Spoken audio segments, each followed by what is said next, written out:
देखिए पहला सवाल दिया गया है अतिलघुत्तरीय क्वेश्चनों में। व्याख्या कीजिए कि क्यों, और संख्या दी गई है 17, 5, 11, 3 गुणा 2 और 2 गुणा 11 एक भाज्य संख्या है। देखो भाज्य का नियम याद कर लो। भाज्य संख्या वह संख्या होती है जो किसी भी संख्या से कटे, स्वयं के अलावा, एक को छोड़कर। ठीक है, यानी उसका एक से ज्यादा गुणनखंड होगा। क्या होगा? एक से ज्यादा गुणनखंड होगा। स्वयं के अलावा भी कोई ना कोई उसका गुणनखंड जरूर होगा। ठीक है, तो देखो यहां दोनों जगह मुझे कुछ कॉमन दिख रहा है। यहां देखो 11, यहां भी है 11, तो 11 यहां और यहां दोनों जगह हम बाहर निकालेंगे। 2 भी देखो दोनों जगह, यहां भी है यहां भी। अब ब्रैकेट के बाहर निकालेंगे। देखो ब्रैकेट के बाहर निकालने का मतलब कॉमन लेना। कॉमन लिया जाएगा तो देखो ये तो पूरा पूरा बच जाएगा। यहां बचेगा 5, 11 बाहर निकल चुका है, हटा दो। गुणा में बचेगा 1, तो वो कोई काम का नहीं है। यहां बचेगा 3, 2 भी निकल चुका है, हटा दो। 1 आएगा, 1 से गुणा करके वही आ जाएगा। ये देखो पूरा पूरा निकल चुका है, 2 और 11, तो यहाँ 1 बचेगा। अब ये काम का है कि ये गुणा में नहीं है, ये तो गुणा में था, नहीं लिखा कि गुणा करने पर देखो 5 से कर दो या 3 से कर दो 1 की, वही आ जाता। तो 1 अब प्लस में है तब लिखना पड़ेगा। अब देखो अभी अभी मैंने बताया कि कोई भी संख्या भाज्य कब होती है और अभाज्य कब होती है। अभाज्य जब होगी जब उसके गुणनखंड ना होते हो। भाज्य कब होगी? जब गुणनखंड होते हो। तो देखो यहाँ पर 1, 2 और ये 3 गुणनखंड हमें मिल गए। हो सकता है आगे हल करने पर और मिल जाए इसमें, पर अभी मुझे 3 गुणनखंड दिख रहा है, तो ये संख्या अभाज्य तो नहीं हो सकती है। तो इसे क्या लिखेंगे? चूंकि दी गई संख्या 11 व 2 दोनों से विभाजित है, इसलिए संख्या भाज्य संख्या है। देखो पिछली वीडियो हमने आपको बताया था कि कोई भी 3 संख्याएं दी गई हो, किसमें किसमें? मासा, लासा और 2 संख्याओं में। भाई 2 संख्याएं और मासा और लासा, 4 चीजें हैं। 4 में से कोई भी 3 चीजें दी गई हो तो एक ही फार्मूला हम लगाते हैं। वो क्या होता है? पहली संख्या गुणा दूसरी संख्या बराबर लासा गुणा मासा, यानी एचसीएफ गुणा एलसीएम। ठीक है, अब ये सवाल जो दे रहे हैं ये इसी के ऊपर दिया है। इन्होंने देखो दिया है HCF, किसका किसका?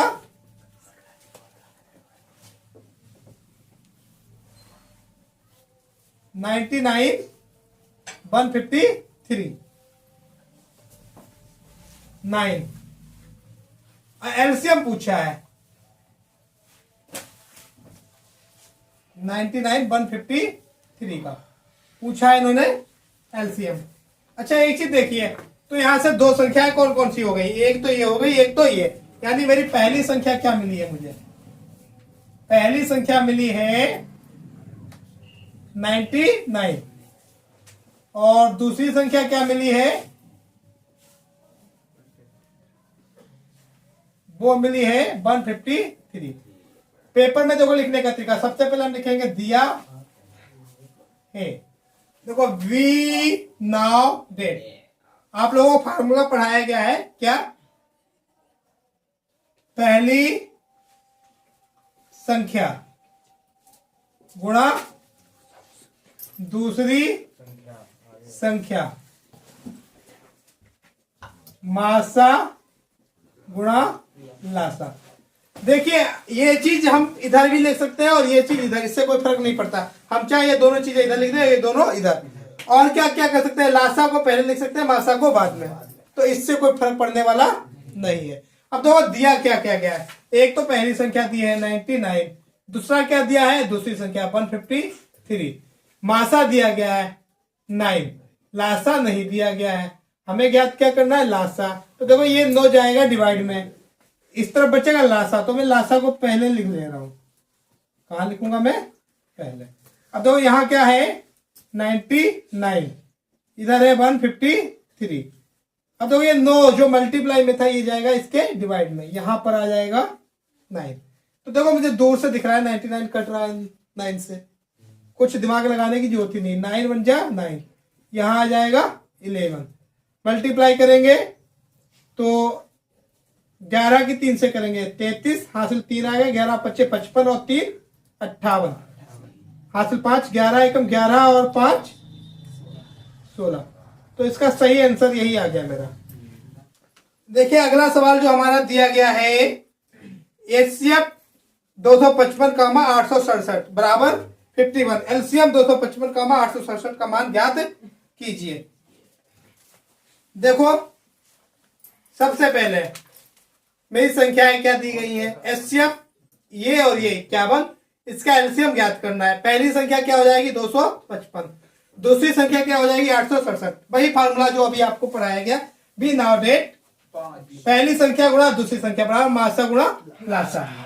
अब देखिए देखो पहली संख्या कितनी दी गई है 255, दूसरी संख्या दी गई है 867, मासा कितना दिया गया है 51, लासा मुझे दिया नहीं गया है। फिर देखो वही पुराना वाला काम किए, गुणा में है इधर जाएगा भाग में। अब मैंने क्या किया उल्टा। देखो अच्छा इस फार्मूले को हम चाहे तो अपोजिट लिख सकते थे। क्या लिख सकते थे, मासा गुणा लासा, पहली संख्या गुणा दूसरी संख्या। तो फिर इसे हल करते हैं, मासा को हम डिवाइड में ले जाते हैं, तब भी वही आता। देखो इस सवाल में जो मैं करवा रहा हूं इसमें क्या होगा, ये 50 बन जाएगा इधर डिवाइड में, और ये मैं पूरा पूरा देखो इधर जो है वो उधर लिख रहा हूं और उधर जो है वो किधर लिख रहा हूं इधर। तो उधर क्या बचा है मेरा, इस साइड में लासा बचा है तो इधर लिख लिया। यहां क्या क्या है देखो 255 है, 867 है और बटे में 51 है। देखो मुझे दूर से दिख रहा है 51, एक कम 51 और यहाँ 5 बार लग जाएगा।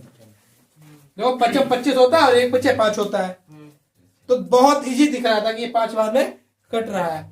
अब तो इसकी मल्टीप्लाई करेंगे तो 7 पना 35 और 6 पंचे 30 और 3 33, हासिल फिर 3, 8 पंचे 40 और 3 43। तो ये इसका आंसर आ गया। देखिए अगला सवाल दिया गया है, संख्याओं 92 और 510 का लासा ज्ञात कीजिए। अब की देखिए दिया है क्वेश्चन नंबर इसमें दिया है तीसरा, क्या दिया है 92 और 510 का लासा।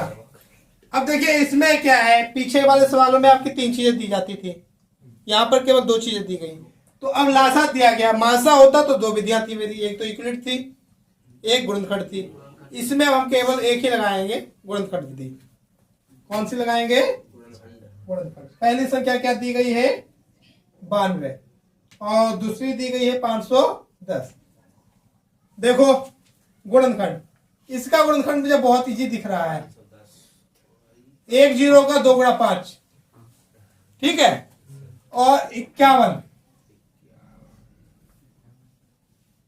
तो 17 के पहाड़ में देखो 51 आता है, कितनी बार में आता है 3 बार में, तो 17 त्या 51। ऐसे ही देखिए 92 के अब हम गुणनखंड कर ले रहे हैं 92, 2 चौक 8, 2 छंग 12, 2 दूनी 4, 2 तिया 6 और 23 अभाज्य संख्या है, किसी से कटेगी नहीं। तो 2 2 और 23। अच्छा क्वेश्चन कह रहा है एलसीएम, हमें निकालना है एलसीएम। तो 2 यहां है, देखो 2 बार यहां 1 बार, कितनी बार लेना है हमें, ज्यादा वाला। देखो एल का उल्टा एच, ज्यादा वाला लेंगे ना। अच्छा यहां पर 3 एक बार है, यहां नहीं है तो 3 एक बार लेंगे। 23 एक बार है, नहीं है तो इसे भी एक बार लेंगे। यहाँ 17 और 5 है, ऊपर नहीं है तो 17 भी लेंगे और 5 में तो गुणा 2 दूनी 4, 4 त्या 12 पंचे 60, ये अलग कर लो और इसकी अलग कर लो। 7 17 त्या 51, 5 बचा है, 17 दूनी 34 और 5 39।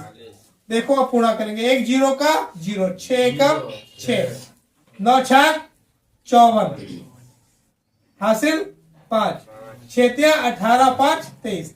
तो यही इसका आंसर आ गया। देखिए अगला सवाल है 867 और 255 का लासा ज्ञात कीजिए। संख्या दी गई है 867 और 255, निकालना है मुझे लासा।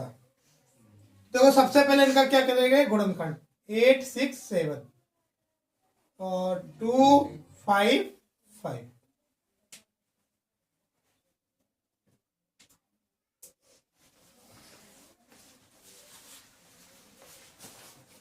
देखिए देखो 3 से कट रहा है, क्यों कट रहा है, देखो 8 6 14 7 21, कितना हो गया 21, और 21 3 से कट जाता है तो ये संख्या 3 से कटेगी, 2 से नहीं कटेगी क्योंकि लास्ट में विषम संख्या है। तो 3 से काटेंगे हम, 3 दूनी 6, कितना बचेगा 2 26, 3 अठे 24, 2 3 ने 27, ये 17 से ही कटता है और किसी से कटता नहीं है कि 17 का वर्ग ही होता है। भाई ये किसका वर्ग होता है, 17 का। तो ये हम किसी से काटने की कोशिश भी नहीं करेंगे, कटेगा ही नहीं। और आपको नहीं पता फिर आपको चेक करना होगा, पहले 3 से करेंगे, फिर देखो 5 से तो कटेगा नहीं, लास्ट में 0 भी नहीं है 5 भी नहीं है, फिर 7 से देखेंगे, उसके बाद 11 से देखेंगे, 13 से, फिर सीधे 17 से देखेंगे और 17 से ये कटेगा।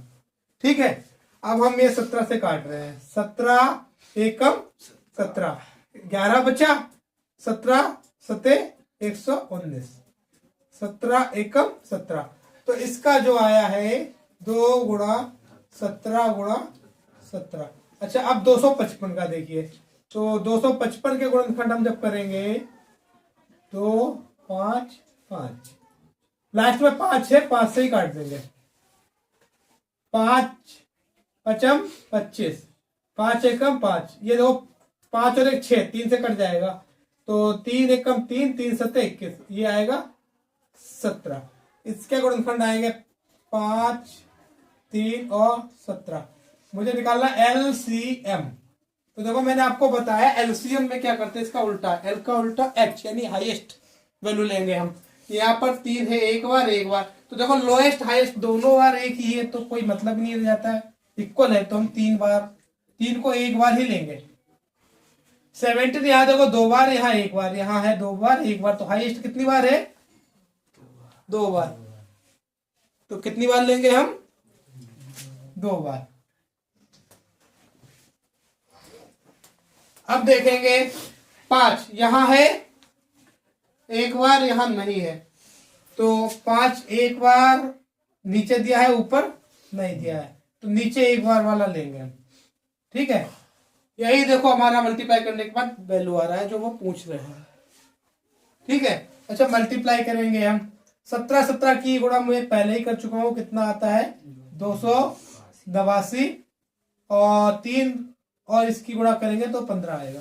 देखो अब इसकी मल्टीप्लाई 15 की 9 से करेंगे, देखो 15 नेमा 135, 13, 15 8 120 और 13 133, फिर 13 बचेगा, 15 दूनी 30 और 13 43। यही मेरा आंसर है। देखिए मेरा अगला सवाल जो है वो है 867 तथा 255 यानी 867 तथा 255 का मासा ज्ञात कीजिए। अब देखिए इसी संख्याओं का अभी मैं लासा निकाल चुका हूं, मासा भी निकालना है, तो मुझे गुणनखंड दोबारा करने की कोई जरूरत नहीं है। पेपरों में अगर अलग अलग आ रहा है तो आप अलग अलग कीजिए, यहाँ पर हम उसी फैक्टर का प्रयोग करके देखो HCF निकाल रहे हैं आपका। तो HCF मेरा क्या हो जाएगा, HCF। देखो HCF में मैंने कहा था H का उल्टा, क्या करेंगे हम, लो, हाई का लो यानी हाईएस्ट का लोएस्ट। ठीक है, तो कम टर्म वाला लेंगे।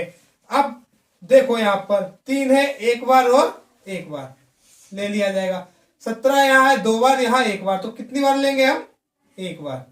अब देखेंगे देखो 5 यहां है यहां नहीं है, तो पहली बात तो यहां 0 बार है, 0 वाला यानी नहीं लिया जाएगा। दूसरा मैंने नियम बताया था दोनों जगह जो संख्या है HCF में वही ली जाती है, एक जगह की संख्या नहीं ली जाती, यानी सभी जगह होना जरूरी है उसका।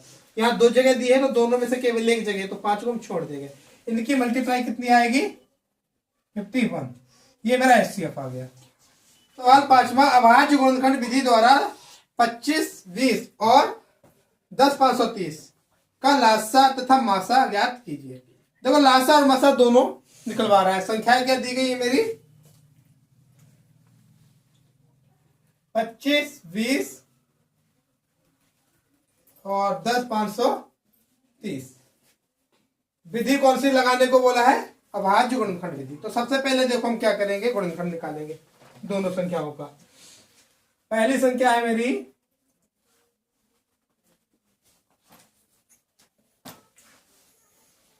देखो 2, एकम 2, यहां क्या बचेगा? कुछ भी नहीं।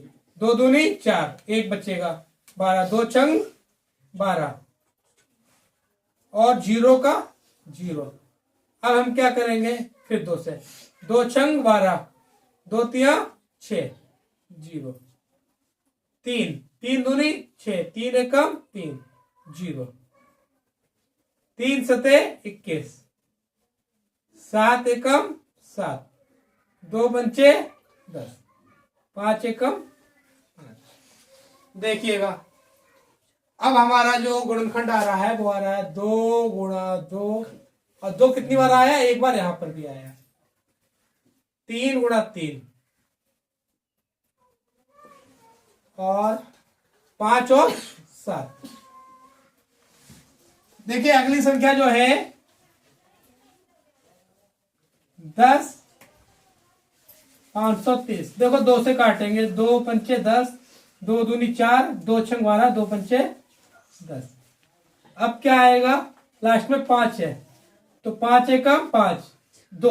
अब देखो यहाँ पर कुछ बच्चे गलती करते हैं, वो क्या करते हैं सीधे 26 पढ़ेंगे अब पढ़ा, जबकि एक बार में 2 अक्षर नहीं लेते कभी भी।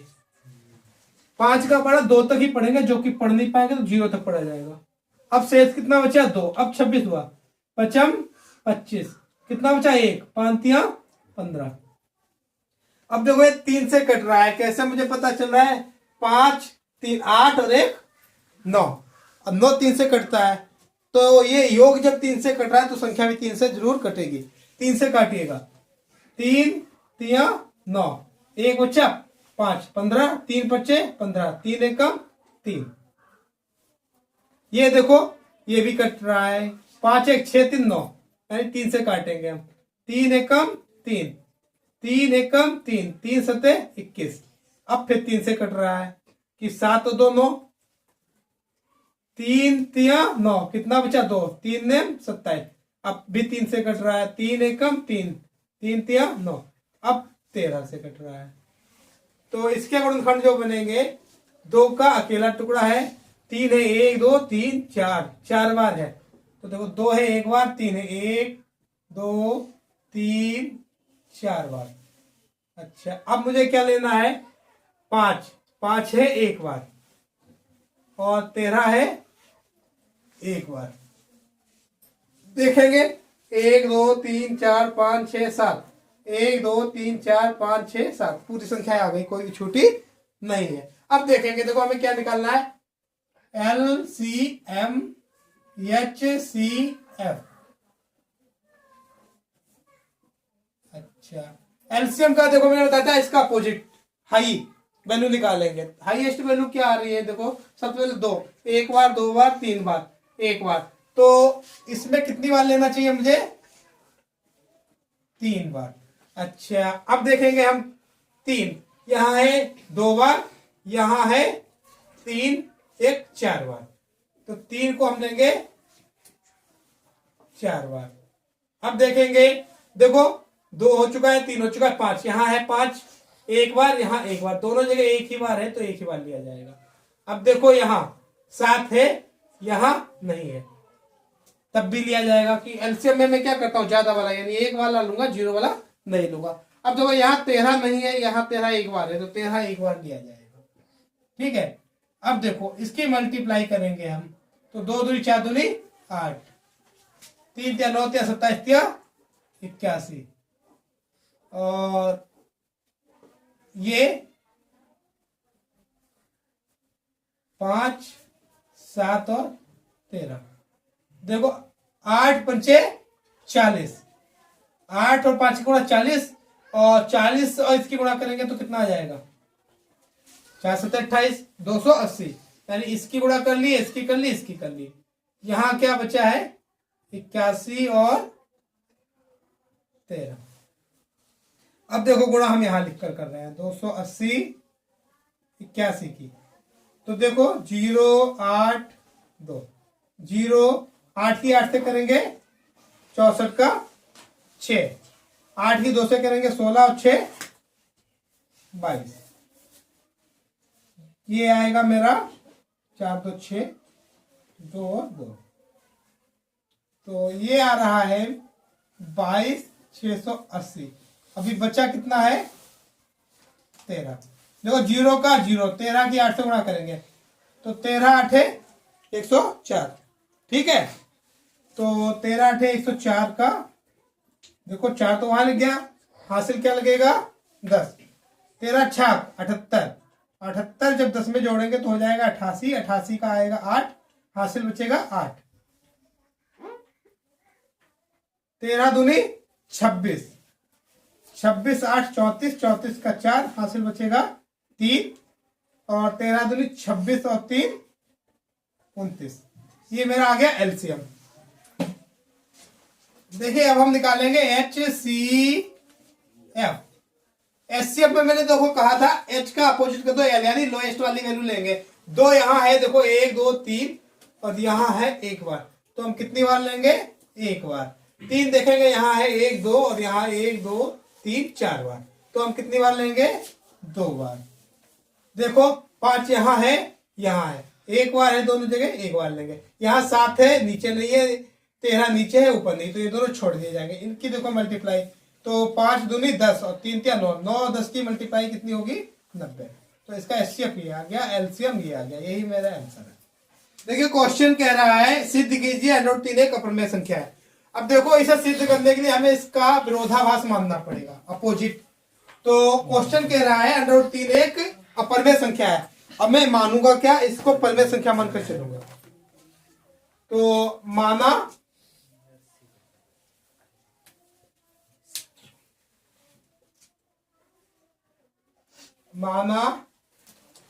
√3 एक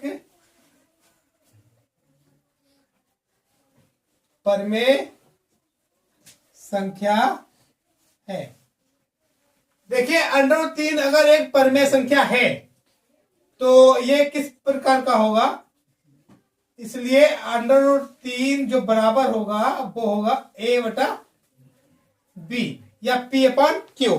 जहां देखो डिवाइड में जो संख्या दी जाती है वो इक्वल किसके नहीं होनी चाहिए 0 के, और ए बी में संबंध क्या होना चाहिए, relation between A and B क्या होता है, जहां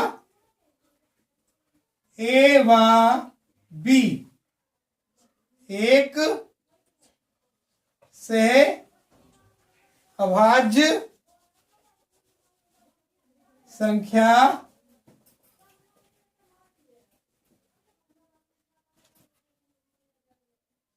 है। देखिए सहभाज्य संख्याएं वे संख्याएं होती है जिनका एचसीएफ 1 होता है, यानी वे संख्याएं जो किसी भी एक संख्या से ना कट रही हो। यानी हमारा अर्थ क्या निकल रहा है, ए और बी किसी भी एक संख्या से नहीं कटेगी, जितने से ये कटेगा उतने से ये नहीं कटेगा, और उससे ये कट रहा है तो फिर वो उस संख्या से ये नहीं कटेगा। जिस संख्या से ये कट रही है उससे ये नहीं कटेगी, जिससे ये कट रही है उससे ये नहीं कटेगी। ये होता है सहभाज्य। ठीक है, अच्छा अब हम इसका सोल्यूशन आगे करेंगे। यहां पर क्या दिया गया, ये भाग में यहां जाएगा क्या हो जाएगा मल्टीप्लाई, तो ये हो जाएगा √3v और ये आएगा a।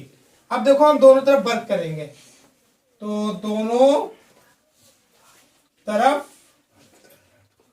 वर्ग करने पर देखो √3 का वर्ग 3 आएगा, v का वर्ग v² हो जाएगा, a का वर्ग a² हो जाएगा। इसे इक्वेशन 1 मान लेंगे। अब देखिए इस चीज से हमें क्या पता चला, देखो यूक्लिड आप लोगों को बताई गई थी। यूक्लिड क्या कह रही थी, अगर कोई भी संख्या इस तरीके से दी है a = v³ + r, तो देखो अगर r शून्य है, r का मतलब क्या होता है शेष, शेष अगर शून्य है तो ये देखो संख्या क्या बचेगी ये। तो यहां से मुझे क्या पता चल रहा है, b से a को पूरा पूरा काटा जा रहा है क्योंकि शेष आ ही नहीं रहा है, तो शेष नहीं आ रहा है, तो संख्या a जो है वो p से पूरी पूरी विभाजित हो रही है। ठीक है, अब देखो यहाँ पर क्या है, अगर मैं इसका अपोजिट लिखना चाहूं तो ये आ रहा है ए स्क्वायर, यहाँ आ रहा है 3 और बी स्क्वायर। तो इसको इसको जब कंपेयर करेंगे तो हमें क्या पता चल रहा है, ए स्क्वायर जो है वो 3 से पूरा पूरा कट रहा है। ठीक है, इस चीज से हमें क्या क्लियर हो रहा है कि ए स्क्वायर 3 से पूरा पूरा कट रहा है, या हम कह सकते हैं 3 जो है ए स्क्वायर का एक गुणनखंड है। ठीक है, ये दोनों चीजें कही जा सकती है, या तो हम कह सकते हैं 3 ए स्क्वायर को पूर्णतः विभाजित करता है, या मैं लिख सकता हूं कि 3 ए स्क्वायर का एक गुणनखंड है। ठीक है, तो मैं जो लिख रहा हूं वो देखिएगा, चूंकि 3 ए स्क्वायर को पूर्णतया विभाजित करता है। ठीक है, 3 ए स्क्वायर को करता है। अब एक रूल देखिए और होता है, अगर कोई भी अभाज्य संख्या अगर किसी संख्या के वर्ग को पूरा पूरा काटेगी, ठीक है, या कोई भी संख्या किसी के वर्ग को और पूरा पूरा काट रही है, तो वो उस संख्या के वर्गमूल को भी पूरा पूरा जरूर काटेगी। ठीक है, तो ये रूल होता है, आप कभी भी देख लीजिएगा, प्रमेय भी होती है कि कोई भी अभाज्य संख्या किसी भी संख्या के वर्ग को पूर्णतः विभाजित करती है। पूर्णांक के वर्ग की बात चल रही है, ठीक है, तो उस पूर्णांक को भी वो पूर्णतः विभाजित करेगी। तो देखो ए तो पूर्णांक है मेरा, तो ए स्क्वायर को और पूरा काट रही है, तो 3 ए को भी पूरा पूरा काटेगी। इससे क्या पता चल रहा है, 3 ए को भी पूर्णतः विभाजित करता है। अच्छा, अब देखिए एक चीज और यहां से मेरी क्लियर हो रही, अगर मैं किसी संख्या को, जैसे मैंने लिया है 100, तो 100 किसका वर्ग है, 100 वर्ग है मेरा 10 का। अगर मैं 100 को डिवाइड कर रहा हूं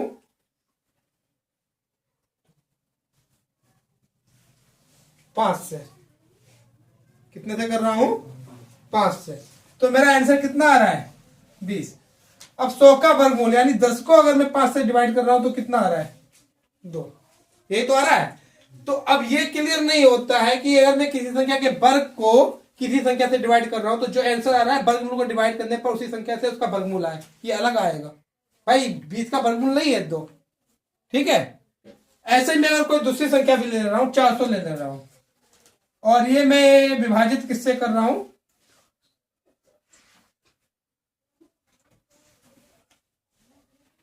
ये 5 से कर दो। कितने से कर दो, 5 से। तो इसका जो आंसर आएगा कितना आएगा, 80। इसका वर्गमूल जो होता है वो कितना होता है, 20। अब इसे जब हम विभाजित करेंगे तो कितना आएगा, 4। ठीक है, तो देखो 80 का वर्गमूल नहीं आया 4। तो ये क्या होता है, विभाजन करने पर संख्याएं चेंज जाती है। तो अब मेरी कंडीशंस क्या बन रही है कि अगर मैं 3 से ए स्क्वायर को विभाजित कर रहा हूं तो देखो बी स्क्वायर आ रहा है। ठीक है, अगर 3 से ए को विभाजित करूंगा तो बी ना आकर कुछ और आएगा। अब वो क्या आएगा हमें भी नहीं पता है, तो इसके लिए हम मानते हैं, माना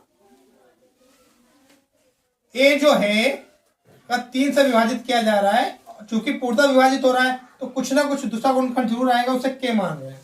क्या आएगा, के आएगा। यानी ए के 2 गुणनखंड करने पर एक तो 3 और एक के आ रहा है। के कुछ भी हो सकता है। ठीक है, और इससे हम किस में रखेंगे, इक्वेशन 1 में। तो ये रखा जाएगा समीकरण 1 में रखने पर। समीकरण 1 क्या कह रही है, 3b स्क्वायर जो है वो बराबर है 1 स्क्वायर के। अब देखो ए मैंने जो माना है वो कितना माना है, 3k, और ये लिखा है 3b स्क्वायर। यहां पर देखो ए की जगह हम लिखेंगे 3k, ऊपर क्या लगेगा, स्क्वायर। अब देखो वर्ग करेंगे तो दोनों संख्याओं का अलग अलग होगा। 3 का वर्ग हो जाएगा 9, k का हो जाएगा k स्क्वायर, यहाँ लिखा है 3 और v स्क्वायर। अच्छा देखो 3 जब भाग में जाएगा 9 के, तो यहाँ पर 9 को डिवाइड करेगा, बचेगा 3। यानी इधर बचेगा बी स्क्वायर, यहाँ बचेगा 3 और के स्क्वायर। देखो ये वाली अपोजिट इक्वेशन इसकी बन गई है। यहाँ था 3 बी स्क्वायर बराबर ए स्क्वायर, यहाँ देखो है बी स्क्वायर बराबर 3 के स्क्वायर। तो देखो वही रूल, यहाँ मुझे क्या पता चला, 3 से बी स्क्वायर पूरा पूरा कट रहा है, तो 3 से बी भी पूरा पूरा कटेगा। ये देखो सेम कंडीशन, यहाँ पर देखो था ए स्क्वायर इक्वल में, यहाँ इक्वल में क्या है बी स्क्वायर, तो यहाँ ए स्क्वायर इधर लिखा जा रहा था, अब यहाँ पर इक्वल में बी स्क्वायर है, तो यहाँ पर ए स्क्वायर की जगह हम क्या लिख देंगे बी स्क्वायर, पूरा सेम उतारेंगे। चूंकि 3 बी स्क्वायर को पूर्णतः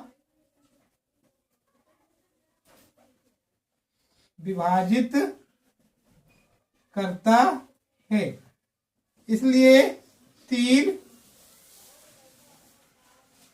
बी को भी पूर्णतः विभाजित करेगा। अच्छा एक चीज और देखिएगा, अभी हमने क्या माना था कि ए और बी क्या है, एक सहभाज्य संख्या है, और सहभाज्य की परिभाषा मैंने बताई थी कि किसी भी एक संख्या से ये दोनों नहीं कटेंगी, ए और बी जो है किसी एक संख्या से नहीं कटेगी। जबकि मैं क्या दिखा रहा हूं, 3 बी को भी काट रहा है, 3 ए को भी काट रहा है, इसका मतलब या तो ये गलत है या तो मैंने गलत माना है, और चूंकि मैं ये मान के चला हूं तभी ये आया है, इसका मतलब मैंने माना ही गलत है। ठीक है, तो ये सिद्ध क्या कर रहा है, देखो चूंकि 3 ए बा बी दोनों को पूर्णतः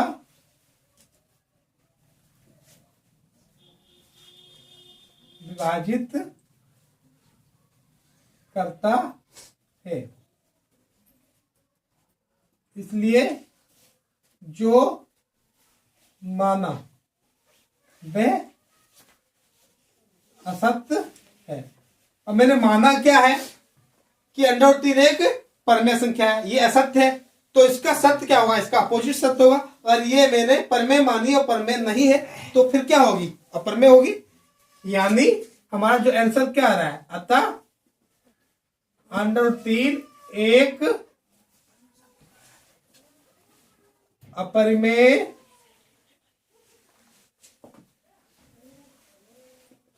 संख्या है। देखो इस सवाल के ऊपर हमारे कई सवाल आते हैं, एक तो देखो √2 का आता है, एक √5 का आता है। अच्छा इसके ऊपर और कुछ भी आ जाए, फिलहाल तो यही आता है, मान लो √7 का भी आ जाए, ठीक है।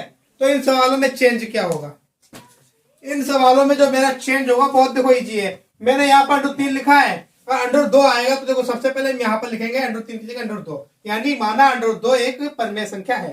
फिर ये आ जाएगा √2 बराबर a बटा b, ये बिल्कुल सेम रहेगा। ये कंडीशन यहाँ पर √3 की जगह √2 आ जाएगा, ठीक है। ऐसे ही यहाँ पर देखो जब वर्क करेंगे, √3 का वर्क किया था 3, 2 का वर्क करेंगे 2। तो इस सवाल से मुझे क्या दिख रहा है, जहां जहां 3 दिखेगा वहां वहां 2 बदल दिया जाएगा, जहां जहां पर 3। और जहां पर देखो 9 आया है, इसका मतलब ये 3 का वर्क किया गया, तो यहाँ 2 का वर्क करेगा तो 4 आ जाएगा, ठीक है। फिर यहाँ भी 3 को बदलकर 2 में, तो पूरा सवाल बिल्कुल सेम रहेगा, कोई भी वर्ड हमें बदलना ही नहीं है। एक सवाल को आप सही से समझ लीजिए, उस सवाल को केवल चेंज क्या करना है, जो वैल्यू √3 दी है यहाँ पर √2, जहां 3 दिया होगा वहां 2, जहां 9 दिया होगा वहां आ जाएगा 4, ठीक है। पूरा सवाल इसी प्रोसेस। ऐसे ही 5 वाला है, तो यहाँ देखो √5, √5 5 5 5, यहाँ भी 5 आएगा, 5 आएगा, 5 आएगा, और यहाँ क्या हो जाएगा 25। तो पूरा प्रोसेस वही जो इस सवाल में। 7 वाले में भी बिल्कुल सेम रहेगा, 7 7 7 और 49, ठीक है। तो ये 3 सवाल तो बिल्कुल सेम हो जाते हैं हमारे, कोई भी अगर आ जाए एक के ऊपर ही 3 सवाल बन रहे हैं, इनमें कोई कंफ्यूजन नहीं होना चाहिए।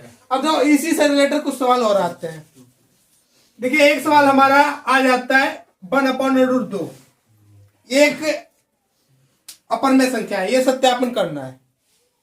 सवाल क्या आ जाता है, 1/√2 एक अपरमेय संख्या है, सत्यापित कीजिए। अब देखो इसमें क्या होगा, यहां पर मैंने माना था देखो √3, इसकी जगह पर हम लिखेंगे 1 में आएगा √2, या अगर √3 यहाँ पर दिया जाए तो वो एक अपरमेय संख्या है, यानी इसे हम मानेंगे 1/√2 एक परमेय संख्या है, यहाँ ये आ जाएगा। देखो यहाँ क्रॉस मल्टीप्लाई होगी तो अंतर क्या पड़ेगा, यहाँ देखो जो आया है मेरा वो आया है √3 बी और ए, यहाँ देखो बदल जाएगा, वो कितना आएगा 1/√2 बराबर आएगा ए और बी, इधर बी आएगा और इधर √2 ए आ जाएगा। देखो ये वाली कंडीशन जो बनी है मेरी बाद वाली ये बनेगी, ठीक है। यहां पर देखो b के साथ मल्टीप्लाई था और यहां पर जो मल्टीप्लाई आएगा देखो √3 भी, और यहां पर मेरा जो आएगा वो √2a या √2 की जगह 3 है तो √3a। चेंज क्या आ रहा है कि पहले वाला बाद में, बाद वाला पहले, यही तो आएगा, और कोई चेंज होना नहीं है।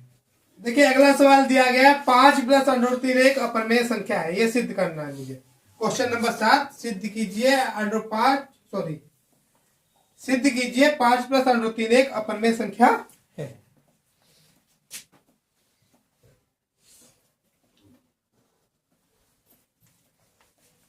तो इसमें भी वही हम करेंगे, माना 5 + √3 एक परमेय संख्या है। देखिए ये है मेरा 5 + √3 एक परमेय संख्या माना है मैंने, तो अब मैं करूंगा क्या, इसलिए 5 + √3 किसके इक्वल हो जाएगा, a/b के, जहां b क्या नहीं होगा 0 के बराबर, और वही नियम यहां पर भी लिखे दे रहे हैं, जहां a व b एक सहभाज्य संख्या है, ठीक है। अच्छा अब क्या करेंगे, देखिएगा ये संख्या जो मैंने मानी है परमेय, और ये a/b में लिखी है तो परमेय है ही। आप लोगों को पढ़ाया गया किसी भी परमेय संख्या में, कोई भी परमेय संख्या अगर जोड़ी, घटाई, गुणा या भाग की जाए तो रिजल्ट हमें क्या मिलता है, एक परमेय संख्या ही मिलता है। तो देखो ये संख्या मैंने परमेय मानी है और इसमें मैं 5 घटा रहा हूं दोनों साइडों से, और 5 एक क्या है, परमेय संख्या है। भाई 5 की बात चल रही है, √5 की बात नहीं चल रही है, 5 एक परमेय संख्या है। तो जब ये हम घटाएंगे और ये परमेय मैंने मानी है, तो परमेय से जब परमेय घटाया जाएगा तो जो रिजल्ट मिलेगा वो परमेय ही मिलेगा। तो दोनों तरफ जब मैं 5 घटा रहा हूं तो देखो यहां पर क्या बचेगा, ये बचेगा कि ये तो कट जाएगा, यहां पर देखो रिजल्ट जो आएगा वो आ जाएगा ये, ठीक है। इधर देखो 5 से 5 कट गया और इधर ये -5 हो जाएगा, और ये परमेय संख्या थी, मैंने 5 घटाया, ये भी परमेय थी, तो जो रिजल्ट मिला है ये भी क्या मिला मुझे, परमेय संख्या है। अच्छा इसका रिजल्ट मुझे मिला है, ये परमेय संख्या है। अब एक चीज आप लोग देखिए, √3 क्या होती है, एक अपरमेय संख्या होती है। अच्छा √3 एक अपरमेय संख्या है और ये मैं दिखा रहा हूं परमेय संख्या है, तो ये तो गलत है, ऐसा तो हो ही नहीं सकता है। और ये परमेय है तो ये भी परमेय होती है कि परमेय अपरमेय कभी बराबर हो नहीं सकती है, और अगर ये अपरमेय है तो ये भी अपरमेय होगी, चूंकि ये अपरमेय है तो ये भी अपरमेय होगी, जबकि मेरा क्या आ रहा है परमेय, तो मैंने गलत माना है, ठीक है। यहीं से इसका आंसर आ रहा है। तो चूंकि √3 एक अपरमेय संख्या है तथा परमेय संख्या कभी भी अपरमेय संख्या के बराबर नहीं हो सकती है।